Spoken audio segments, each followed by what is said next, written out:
यहाँ पे जो मैंने एक मुनज़्ज़िम तरीका देखा मैनेजमेंट का और स्टाफ का, वो बहुत कमाया है। अब इसके लिए मैनेजमेंट की तारीफ की जाए कि स्टाफ की तारीफ की जाए, ये विशाल जी आप अपनी तकरीर में बताना दोनों में अच्छा कौन है। मोगले साहेब, उपस्थित सूर्यशिवाईनी, यदेशभाई नायकुडे, अतर्वे नायकुडे या संस्थेशी निगडीत असलेल्या वेगवेगळ्या शाळा, त्या सर्व शाळेचे सर्व प्राध्यापक, शिक्षक, शिक्षकेतर कर्मचारी, ह्या आजच्या सत्काराचे सर्व मानकरी बंधू भगिनी मित्र, ऐकता ऐकता खूप इच्छा होती की आपण ही हिंदीत बोलावं, पण आमची हिंदी आणि उर्दू ही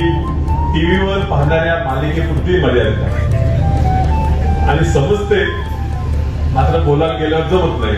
आणि त्यात भाषण करताना आम्हाला सवय येऊन लागली मराठी बोलायची, किती करता येईल। यदेशभाईंनी काही दिवसापूर्वी फोन केला होता, मी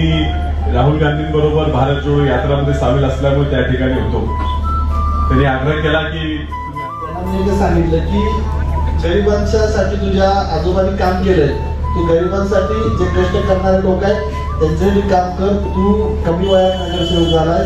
लोकांचे अपेक्षा आणि तू नवीन मुलांकडनं नवीन युवकांकडनं ते पूर्ण कर, ते बोललेलं मी डोक्यात ठेवलं, आज काम करत आलो। माझं ज्या वेळेला महापौर पदाचं इलेक्शन लागलं, आमच्याकडे फक्त 15 मतं आणि काँग्रेसची मतं अशी असताना